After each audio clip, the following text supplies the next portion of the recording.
Hey, welcome back to the channel. If it's your first time here, though, my name is Roger Sang, so thanks for tuning in. Today, we're going to be talking about this right here, this magic box from Hollyland. It's the Hollyland Cosmo C2. What it is a dual transmitter and a single receiver for video transmission, and it works about that distance away from each other. But before we get into it, I want to say thank you to Hollyland for sending this out for me to review. They're not paying for this promotion or for this review, but they did send me out the product. So everything I talk about today is really of my own doing and pretty cool product. I've already tested it out. And so I'm excited to show you what it does today. Now, I'm a solo creator, and I'm going to talk to you a little bit about how and why this would work for someone in a solo creation. So let's open up our box right here. Inside, what we have is a bunch of antennas, and then a power adapter, and you could use this for any one of these three, the two transmitters or the single receiver, but we're not going to use that today. But you'll see here, you got several different options to charge internationally. And then these antennas will take out, and they've actually given us one extra antenna. So I'll keep that in the box here, but we'll take out these antennas. Now, this is that power adapter I was talking about, and we're not going to use that today because I want to power this off battery, just to show you that you can do this remotely. This is our receiver where all the transmission is going to feed into. On the left side, it has an HDMI out A that we're going to be using.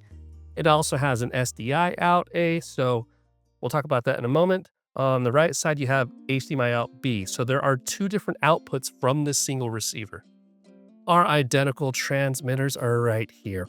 And that's pretty much it that we'll talk about what's included in the box. So let me move this over here so I could talk about this product. So as I mentioned before, we've got our two transmitters, and these can all run off of, power right here if you want to plug it into the wall. But we're going to go off battery today, which batteries are not included.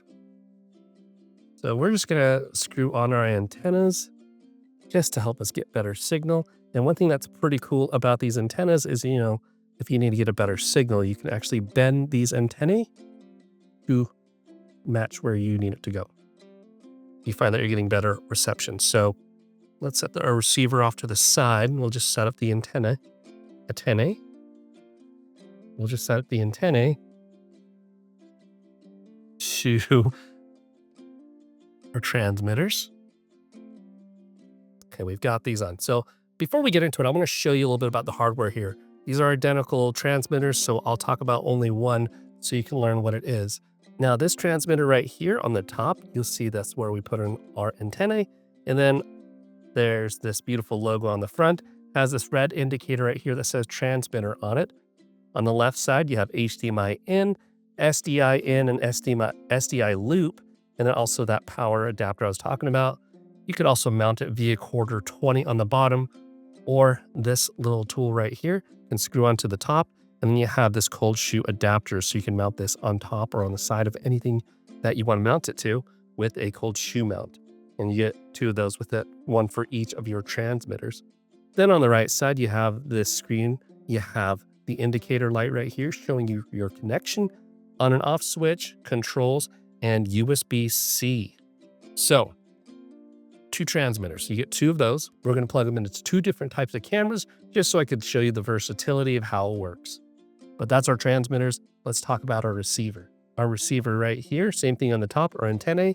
The top and bottoms are pretty much the same. You have quarter 20 thread, but you also have a larger thread on the bottom in case you want to mount that in a different way as well. You've got a LAN on the left, HDMI out A, SDI out A, and power. So this is A.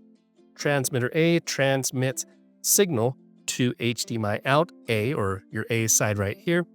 And then transmitter B sends signal to this side, not like physically, but your outputs are right here. So you have HDMI out B.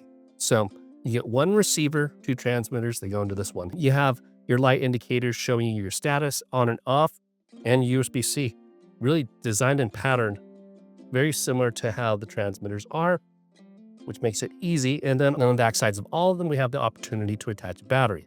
So for our transmitters, I'm going to plug in these batteries like so. Batteries not included. There's our transmitters. And then for our receiver, I do have this V-mount battery And I'm going to plug this in like so.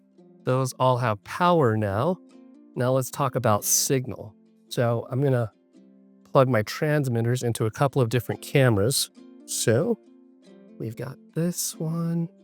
I've got full-size HDMI to these like micro-size HDMIs for my cameras. I think that's about ready to go.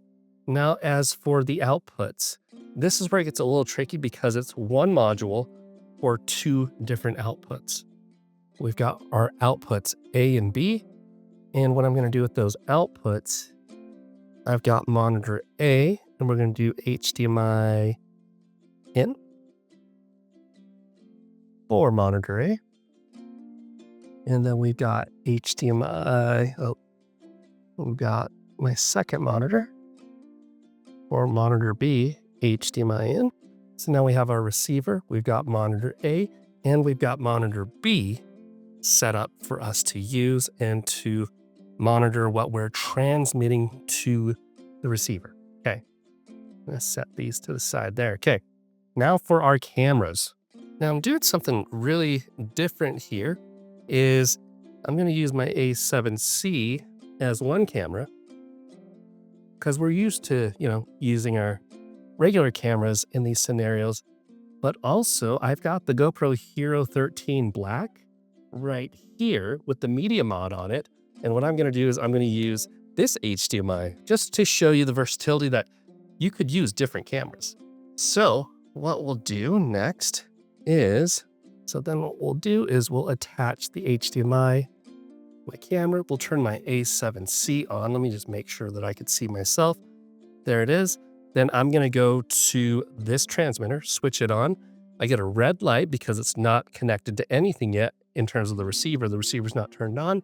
It also has me on Hollyland channel 1. There it is. Searching channel 1 says no video. Now it detected it. I'm getting an output of 1080 23 out of my camera going straight to here. But showing me my frame rate and resolution there. Now this is ready to go, even though it's red, but this is an independent setup of its own. And I can have that pretty far away. And then my next setup is I'm going to turn on my GoPro. There's that. And then I'm going to turn on my transmitter. Again, red light and red light. Again, I've got a red light and a red light here, so they're not connected yet. Let's switch on our monitors while we wait. And then for my receiver, all I'm going to do is flip the switch right here and switch it on. The lights are red, and then once it connects to my transmitters, it'll go green. So we'll give that just a moment to turn on and to connect. And then once it loads, let me give this a moment to load here. Now they're green. It shows these are green. My transmitters and my receiver are connected. So I do have a USB-C cable going right here to my GoPro just to feed it power, but it is wirelessly transmitting this footage thanks to this here and my GoPro. And you can see this is actually my GoPro that's being fed to there. Now, what you're going to see on the screen is not the actual latency that is in reality. It's actually very low latency.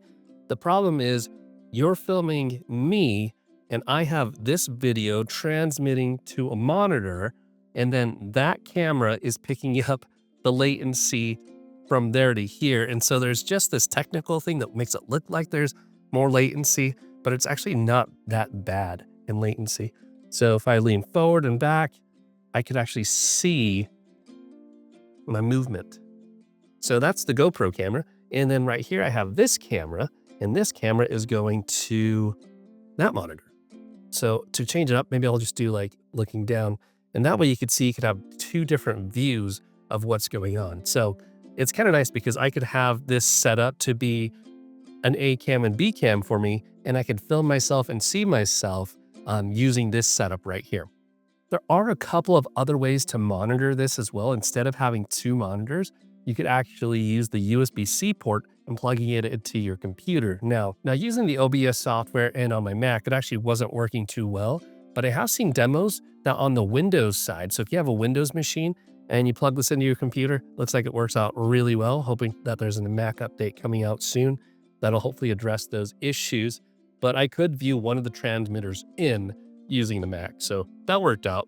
And then another thing that I saw, which I don't have the luxury of, but they have special monitors out there that is a single monitor that could have up to 2 inputs, and you can have those as split screen or switch over to a different screen of seeing what's on the monitor. So you can actually just get one of those switches that allow multiple inputs. I saw one with a quad, so you could actually have 4 HDMIs in, and it displays on your screen in different squares on the screen. So 4 different blocks on the screen, kind of like security cam footage, how you have the different feeds. And so if you have one of those switches, then you can use only one monitor. But as for me, I only have the 2 monitors, and this is how it works. Since it is HDMI out, you could think of the endless possibilities of doing the HDMI out. You could actually attach them to different capture cards for your computer through a USB-C and view those on your computer as well. But yeah, there's just various options there. Now, this is actually a great solution if you have 2 giant TVs set up, you're part of large production, you have people on set that need to monitor that. And so this is a great tool for those that are in production, that want people to review the footage, that want people to catch things as you're filming, making movies, making films, and telling stories, or even doing interviews. This is a great setup to have with these 2 transmitters and the receiver, the Cosmo C2.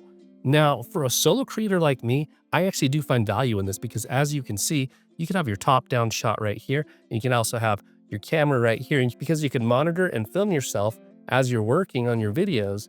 And I just love how it's a very minimal setup. You can see this is all that I have. So I think it's a pretty awesome product. If you want to learn more about it, I'll have a link for it in the description below. It is an affiliate link, so if you click on there and you purchase, obviously I get a little kickback. It doesn't cost you anything extra, but thank you in advance for checking that out. I also want to say thank you again to Hollyland for sending me out the Cosmo C2 to review and to check out. And if you're still watching and you want to explore more about camera and tech and filmmaking and creativity, go ahead and hit the subscribe button, and we're going to dive into some more stuff on this channel. Thank you all for subscribing so far, and I'll see you in the next one. Peace.